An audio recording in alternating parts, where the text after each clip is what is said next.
NCERT रिमझिम कक्षा 4th पाठ किरमिच की गेंद।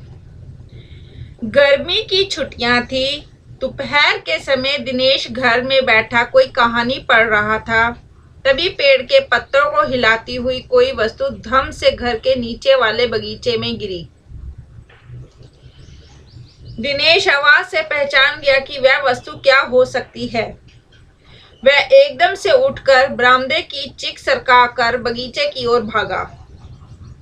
अरे अरे बेटा, कहाँ जा रहा है? बाहर लू चल रही है, दिनेश की माँ मशीन चलाते चलाते एकदम जोर से बोली। परंतु दिनेश रुका नहीं। उसने पैरों में चप्पल भी नहीं पहनी। जून का महीना था। धरती तवे की तरह तप रही थी, पर दिनेश को पैरों के जलने की भी चिंता नहीं थी। वह जहां से आवाज आई थी उसी ओर भाग चला। सामने की क्यारी में भिंडियों के ऊंचे ऊंचे पौधे थे। एक और सीताफल की घनी बेल फैली हुई थी। क्यारियों के चारों ओर हरे हरे केले के वृक्ष लहरा रहे थे। दिनेश ने जल्दी जल्दी भिंडियों के पौधों को उल्टना पलटना आरंभ किया। जब वहां कुछ नहीं मिला तो उसने सारी सीताफल की बेल छान मारी। बराबर में ही घूसरे गड्ढे बना रखे थे। ढूंढते ढूंढते जब उसकी निगाह उधर गई तो उसने देखा कि गड्ढे के ऊपर ही एक बिल्कुल नई चमचमाती किरमिच की गेंद पड़ी है। दिनेश ने हाथ बढ़ाकर गेंद उठा ली। लगता था जैसे किसी ने उसे आज ही बाजार से खरीदा है। उसने उसे उलट पलट कर देखा, परंतु कुछ भी समझ में नहीं आया। नजर उठाकर उसने पास की तिमंजिली इमारत की ओर देखा कि हो सकता है किसी बच्चे ने इसे ऊपर से फेंका हो, परंतु उस इमारत के इस ओर खुलने वाले सभी दरवाजे और खिड़कियां बंद थे। छत की मुंडेर से लेकर नीचे तक तेज धूप चिलचिला रही थी। फिर कौन खरीद सकता है नई गेंद? दिनेश ने सुधीर, अनिल, अरविंद, आनंद, दीपक सभी के नाम मन में दोहराए। यदि गेंद खरीदी भी है तो इस दोपहरी में से नीचे कौन फेंकेगा? हो ना हो, यह गेंद बाहर से ही आई है। उसने सड़क पर बने गोल चक्कर के बगीचे की ओर देखा, परंतु वहां पर केवल 2-4 गायें दिखाई पड़ी जो पेड़ों के नीचे सुस्ता रही थी। उसे ध्यान आया कि जाने कितनी बार मोहल्ले के बच्चों की गेंद क्रिकेट खेलते हुए दूर चली गई और फिर कभी नहीं मिली। एक बार तो एक गेंद चलते हुए ट्रक में भी जा पड़ी थी।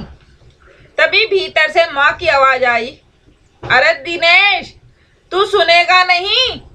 सब अपने अपने घरों में सो रहे हैं और तू धूप में घूम रहा है। दिनेश गेंद को हाथ में लिए हुए भीतर आ गया। ठंडे फर्श पर बिछी चटाई पर वह लेट गया और सोचने लगा, भले ही यह गेंद मोहल्ले में किसी की ना हो, परंतु ईमानदारी इसी में है कि एक बार सबसे पूछ लिया जाए। गर्मी की छुट्टियां थी। बच्चों ने खेलने की सुविधा को ध्यान में रखते हुए एक क्लब बनाया हुआ था। उस क्लब में सभी बच्चों के लिए बल्ले थे और गेंद खरीदने के लिए वे आपस में क्लब का चंदा लेकर पैसे इकट्ठा कर लेते थे। शाम को सारे बच्चे इकट्ठा हुए। दिनेश ने सभी से पूछा, मुझे एक गेंद मिली है। अगर तुम में से किसी की गेंद खो गई हो तो वह गेंद की पहचान बताकर गेंद मुझसे ले सकता है। तभी अनिल बोला, गेंद तो मेरी खो गई है। कब खोई थी तेरी गेंद? यही कुल 4 महीने पहले। तो वह गेंद तेरी नहीं है, दिनेश ने कहा। फिर वह मेरी होगी। सुधीर ने तुरंत उस पर अपना अधिकार जताते हुए कहा। वह कैसे? दिनेश ने पूछा। तू मुझे गेंद दिखा दे, मैं अपनी निशानी बता दूंगा। वाह, यह कैसे हो सकता है? दिनेश बोला। गेंद देखकर निशानी बताना कौन सा कठिन है? बिना देखे बता तब जानू। तभी ऊपर से दीपक उतर आया। दीपक, इसका मतलब सिद्ध करने तथा अवसर पड़ने पर सभी को मित्र बना लेने में चतुर था। गेंद की बात सुनकर दीपक बोला, गेंद मेरी है। कैसे तेरी है? सभी ने एक साथ पूछा।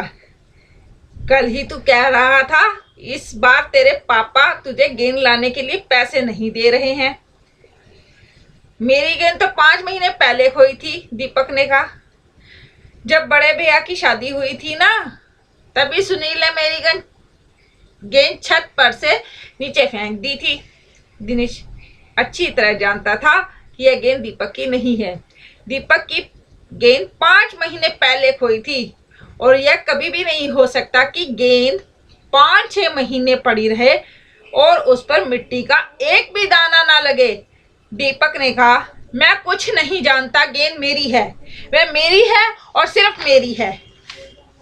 अरे जा जा, बढ़ाया गेंद वाला, क्या सबूत है कि यही गेंद नीचे फेंकी थी? अनिल ने पूछा। दीपक ने कहा, हाँ सबूत है, मुझे गेंद दिखा दो, मैं फौरन बता दूंगा। दिनेश ने देखा कि झगड़ा बढ़ रहा है। गेंद हथियाने के लिए दीपक सुधीर और सुनील का सहारा ले रहा है। वह जानता था कि यदि गेंद दीपक के पास चली गई तो ये तीनों मिलकर खेलेंगे। अच्छा, मैं गेंद ला रहा हूं, परंतु जब तक पक्का सबूत नहीं मिलेगा मैं किसी को नहीं दूंगा, दिनेश ने कहा। गेंद आ गई। दीपक उसे देखते ही बोला, यह मेरी है, यही मेरी गेंद है, यह लाल रंग का निशान मेरी ही गेंद पर था। वाह, सभी गेंदों पर ऐसे ही निशान होते हैं, अनिल ने दिनेश का साथ देते हुए कहा। दीपक ने फिर जोर लगाया, मैं अपने पापा से करवा सकता हूँ कि गेंद मेरी है। अरे जा, ऐसे तो मैं अपने बड़े भाई से करवा सकता हूँ कि गेंद दिनेश की है, अनिल ने कहा। कुछ भी हो, गेंद मेरी है, दीपक ने उसे धरती पर मारते हुए कहा। धरती पर टप्पा पड़ते हुए मेरी गेंद में से ऐसी आवाज आती थी, मेरे साथ बाजार चल, दुकानों पर जितनी गेंदें हैं सभी के टप्पे की आवाज ऐसी ही होगी। अनिल ने फिर उसकी बात काट दी। अच्छी बात है, तो मैं इस सड़क पर फेंक दूंगा, देखूं कैसे कोई खेलेगा। दीपक ने जैसे ही को सड़क पर फेंकने के लिए हाथ उठाया कि अनिल और दिनेश ने उसे पकड़ लिया। अब दीपक ने रुआब से होते हुए अपना अंतिम हथियार आजमाया। बोला, या तो गेंद मुझे दे दो, नहीं तो मैं इसके पैसे सुनील से लूंगा। अब तो सुनील, दीपक और सुधीर का गुट मजबूत होने लगा था। तीनों का ही कहना था कि गेंद दीपक की है और उसे ही मिलनी चाहिए। दिनेश तब तक चुप रहा। वास्तव में दिनेश का मन उस समय सबके साथ मिलकर उस गेंद से खेलने को कर रहा था। बोला, अब चुप भी रहो, झगड़ा बाद में कर लेंगे, अपने अपने बल्ले ले आओ, पहले खेल लें। 5 मिनट के भीतर ही खेल आरंभ हो गया। दिनेश बल्लेबाजी कर रहा था। अभी 2-4 बार ही खेला था कि वह चमकदार नई गेंद एकदम जोर से उछली और दरवाजा पार कर सड़क पर जाते हुए एक स्कूटर में बनी सामान रखने की जालीदार टोकरी में जा गिरी। स्कूटर वाले को शायद पता भी नहीं चला। तेजी से चलाते हुए स्कूटर के साथ गेंद भी चली गई। बच्चे पहले तो चिल्लाते हुए स्कूटर के पीछे भागे, परंतु जल्दी ही सब रुक गए। वे समझ गए थे कि स्कूटर के पीछे भागना बेकार है। एक पल के लिए सभी ने एक दूसरे की ओर देखा और फिर सभी ठाठा मारकर हंस पड़े। लेखिका शांता कुमारी जैन। बेल कौन कौन सी होती हैं और पौधा कौन कौन सा होता है? बेल सीताफल, लौकी, तोरी, करेला, ये सब बेल पे लगते हैं।